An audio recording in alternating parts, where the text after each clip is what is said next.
नमस्कार दोस्तों, रेनू एकेडमी में आपका स्वागत है। आप सब कैसे हैं? आई होप आप सब अच्छे होंगे और मन लगा के पढ़ाई भी कर रहे होंगे। दोस्तों, परीक्षा की जो तिथि है वो नज़दीक आ रही है, जिसका टीजीटी है, पीजीटी है और घबराहट होना लाज़मी है। दोस्तों, जिसकी तैयारी हुई रहती है ना, उसी को घबराहट भी होती है। जिसकी तैयारी नहीं हुई है, जिसने कुछ पढ़ा ही नहीं हो, उसको किस बात का घबराहट, किस बात की घबराहट घबराहट होगी ही नहीं। तो अगर आपको घबराहट हो रही है तो ये जो है थोड़ा-सा सकारात्मक है। घबराहट मुझे भी होती थी जब मैं पढ़ती थी, तैयारी करती थी, तो ऐसा लगता था कि कुछ भी नहीं तैयार है और क्या पता कहाँ से क्वेश्चन पूछेगा, कुछ तैयार ही नहीं है, कैसे होगा? बहुत सारे सवाल आते हैं दिमाग में।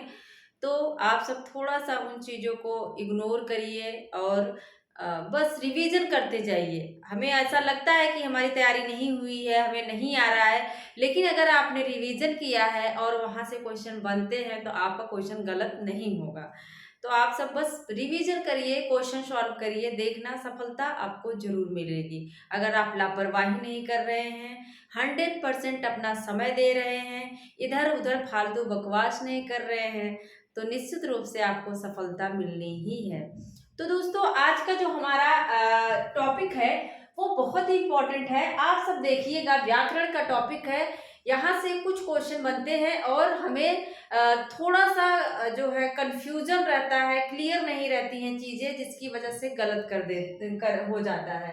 तो क्या है स्वर? आप जानते हैं कि स्वर जो है कितने होते हैं? तो स्वर 11 होते हैं, लेकिन अगर मात्रा के अनुसार पूछे तो स्वर 10 होते हैं। याद रखिएगा, अगर यहाँ पर मात्रा जोड़ देता है, मात्रा के अनुसार स्वर के कितने भेद होते हैं तो 10 होते हैं। वैसे स्वर अगर पूछे तो कितने होते हैं? 11।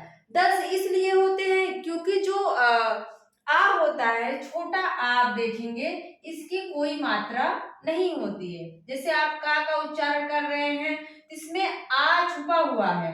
अगर हम इसमें से आ निकालेंगे, इसमें हलंत लग जाएगा और इधर क्या हो जाएगा? आ हो जाएगा। तो आ की मात्रा कोई नहीं लगती है, कोई नहीं दिखती है, जिसकी वजह से क्या है, मात्रा के अनुसार स्वर के भेद 10 माने जाते हैं, लेकिन वैसे देखें तो स्वर कितने होते हैं? 11 होते हैं। व्यंजन कितने होते हैं? 33 होते हैं। ये सारी चीजें सभी को पता होती हैं, लेकिन जो हमें कंफ्यूज करता है, समृद्ध क्या है, अर्ध समृद्ध क्या है, अर्ध विपरीत क्या है, विपरीत क्या है, अग्र स्वर किसे कहते हैं, मध्य स्वर किसे कहते हैं, पश्च स्वर किसे कहते हैं, ये सब जो है बहुत ज़्यादा हमें कठिन लगता है। तो आप लोग आज की वीडियो के बाद देखेंगे कि ये कभी आपको कठिन नहीं लगेगा अगर आप ध्यान से इसको देखेंगे। तो क्या हमने लिखा है? मुखाकृति और जिह्वा की स्थिति के आधार पर स्वर के भेद। मुखाकृति के मतलब मुख की आकृति के अनुसार जो स्वर के भेद होते हैं, मतलब जो हम स्वर का उच्चारण करते हैं, तो मुख की आकृति कैसे बन रही है उसके अनुसार स्वर के भेद 4 होते हैं। लेकिन जिह्वा की जो स्थिति है उसके अनुसार स्वर के भेद कितने होते हैं? हमने लिखा है 3 होते हैं। मतलब जिह्वा की स्थिति कैसी कैसी हो रही है? आगे से स्वर उच्चरित हो रहे हैं, या पश्च मतलब पीछे से स्वर उच्चरित हो रहे हैं, या जिह्वा जो है मध्य में है। जिह्वा कहाँ है? मध्य में है, तो उसे मध्य स्वर कहते हैं। लेकिन मुखाकृति मतलब जब हम बोलते हैं तो मुख की आकृति कैसे होती है? आधी खुली है या पूरा खुला है मुख, या बंद है या आधा बंद है, उसी को हम समृद्ध कहते हैं। अगर आधा बंद है तो उसे अर्ध समृद्ध कहते हैं। अगर पूरा जो है क्या है, पूरा खुला हुआ है तो उसे हम विपरीत कहते हैं। अगर जो है पूरा नहीं, थोड़ा सा खुला हुआ है तो उसे अर्ध विपरीत कहते हैं। तो आपको समझना होगा कि समृद्ध किसे कहते हैं। समृद्ध मैंने याद कर लिया था, देखो समृद्ध में भी ये अनुस्वार आ रहा है और बंद में भी अनुस्वार आ जा रहा है ना। समृद्ध में भी अनुस्वार आ जा रहा है और बंद में भी अनुस्वार आ जा रहा है। तो जब समृद्ध पूछेगा तो आपका ध्यान तुरंत जाना चाहिए कि ये बंद की बात हो रही है। मतलब जिन स्वर का उच्चारण हम करेंगे उसमें मुख हमारा बंद रहेगा। समृद्ध मतलब बंद रहेगा, ठीक है। इसके बाद क्या है? बंद रहेगा। अर्ध संवृत मतलब आधा बंद रहेगा। लेकिन विपरीत पूछ ले तो मतलब विपरीत मतलब खुला हुआ। विपरीत, अगर हम वृत्त की बात करेंगे, देखो बहुत ऐसे बड़ा सा रहता है ना वृत्त। वृत्त मतलब मुंह जो है खुल जाएगा। संवृत, विवृत और अर्ध विवृत है तो आधा खुला हुआ रहेगा। इस चीज को याद रखिएगा। अग्र स्वर का मतलब जब जिह्वा जो है, जिस स्वर का उच्चारण करने में जिह्वा की स्थिति जो है वो आगे की तरफ रहे। और क्या है, मध्य स्वर या केंद्रीय स्वर। मतलब जिस स्वर का उच्चारण करने में जिह्वा की स्थिति बीच में रहे उसे मध्य स्वर कहेंगे।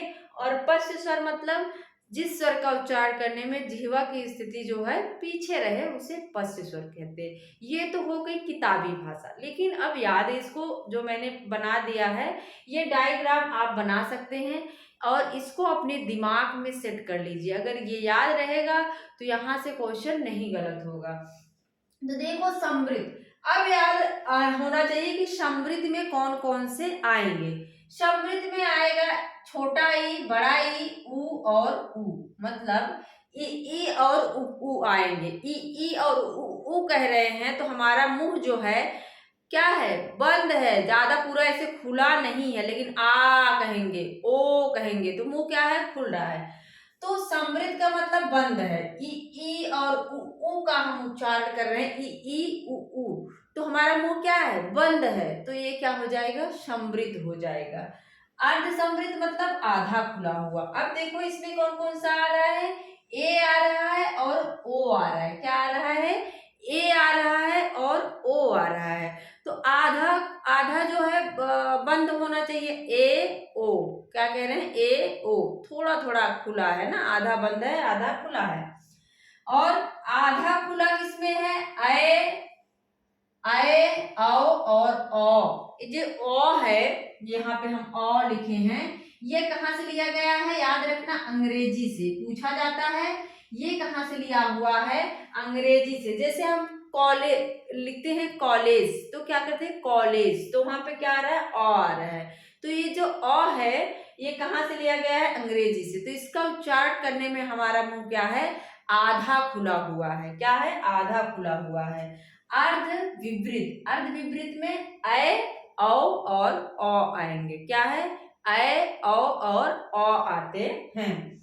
खुला मतलब विपरीत, इसमें क्या है, आपको आ दिखेगा, छोटा आ और आ।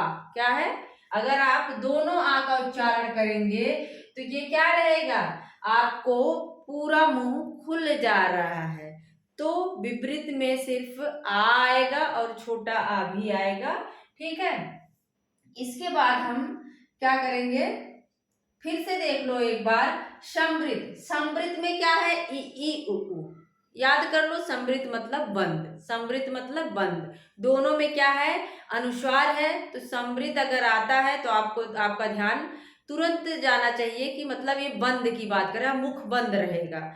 तो वहीं पे उच्चारण करके देख लो कि कौन से स्वर में हमारा मुख बंद है। ई उ।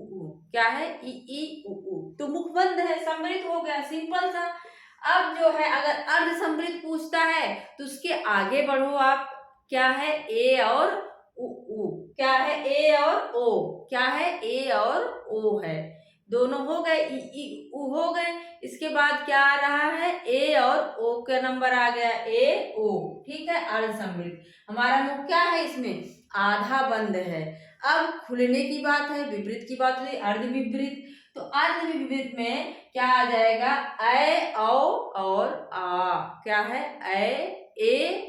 सॉरी, ए, औ और आ। ठीक है, इसके बाद जो है खुला देखेंगे तो खुला में सिर्फ आपका आ रहा है। क्या है, खुला में आ, दोनों आ जाएंगे। इस चीज को आप याद रखिएगा। ये छोटा आ मुझे लगता है इसमें नहीं आएगा। विपरीत में सिर्फ आ आएगा और छोटा आ चला जाएगा अर्ध, क्योंकि हम जब छोटा आ जिसमें रहता उच्चारण करते हैं तो हमारा मुख थोड़ा सा खुलता है ना, आ ऐसे करते हैं, तो ये चला जाएगा अर्ध विपरीत में। इसको याद रखिएगा। विपरीत में जब हम बड़ा आ कहते हैं आ, तो हमारा क्या है, मुंह खुल जाता है, विपरीत हो जाता है, इसके लिए इसे इसको जो है विपरीत में रखेंगे। तो आपको याद होना चाहिए, सिंपल सा है। समृद्ध मतलब बंद, ई उ का उच्चारण कर रहे हैं तो मुख बंद है तो समृद्ध है। और उसके बाद अर्ध समृद्ध, अर्ध समृद्ध में क्या आएगा, ए और ओ आएगा, थोड़ा सा बंद है। और उसके बाद खुला हुआ, आधा खुला हुआ मतलब अर्ध विपरीत जो है वो औ और अ आता है और छोटा आ आता है। इसके बाद विपरीत है मतलब पूरा खुला हुआ, पूरा खुला हुआ में विपरीत जो है बड़ा सा, तो बड़ा आ जाता है। अब अग्रस्वर में देख लो क्या है, अग्रस्वर में ई और ए आ जाएगा। क्या है, अग्रस्वर में ई और ए आ जाएगा। और मध्य या केंद्रीय स्वर सिर्फ छोटा आ होता है, इसको ध्यान रखिएगा, एग्जाम में जरूर पूछता है कि मध्य स्वर या केंद्रीय स्वर किसे कहते हैं, तो किसे कहते हैं, छोटा आ को कहते हैं। ठीक है, जो छोटा आ है वो क्या है, मध्य या केंद्रीय स्वर होता है। इसके बाद पश्च स्वर में आप देखेंगे कि जो ऊ की तरह है, अगर हम ऊ ही लिखे तो इसी में ऊ बना दिए, इसी में जो है क्या है ओ भी बना दिए, इसी में औ भी बना दिए, इसी में आप औ भी बना देते हैं, इसी में आ।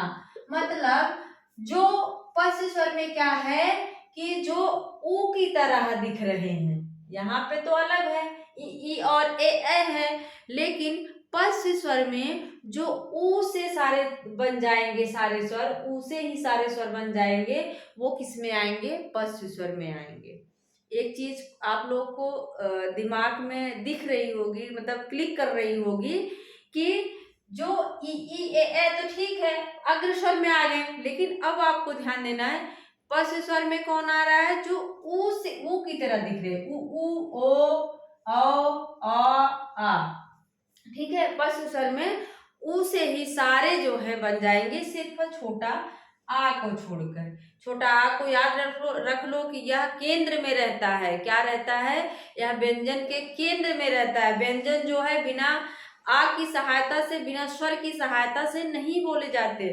जब भी आप का खा पूरा पढ़ रहे होगा तो इसके केंद्र में समझ लो क्या है, छोटा आ तो है ही। समझने की बात, मतलब ट्रिक इसमें नहीं है कि जो है मैं कुछ गलत बता रही हूँ, बस इसमें समझ लो कि जो छोटा आ होता है वो स्वर व्यंजन के केंद्र में रहता है। तो छोटा या आ क्या है, केंद्रीय स्वर है, अर्थात मध्य स्वर है। बाकी ई और ए क्या है, अग्र स्वर है। और जो ऊ की तरह आपको सारे दिख रहे हैं, ऊ ओ आ और आ, ये सब क्या है, ये पश्च स्वर है। एकदम सिंपल सा है, अगर ये आपके दिमाग में सेट हो गया तो यहाँ से आपके क्वेश्चन गलत नहीं होंगे। तो ये अपने दिमाग में आप बैठा लीजिए।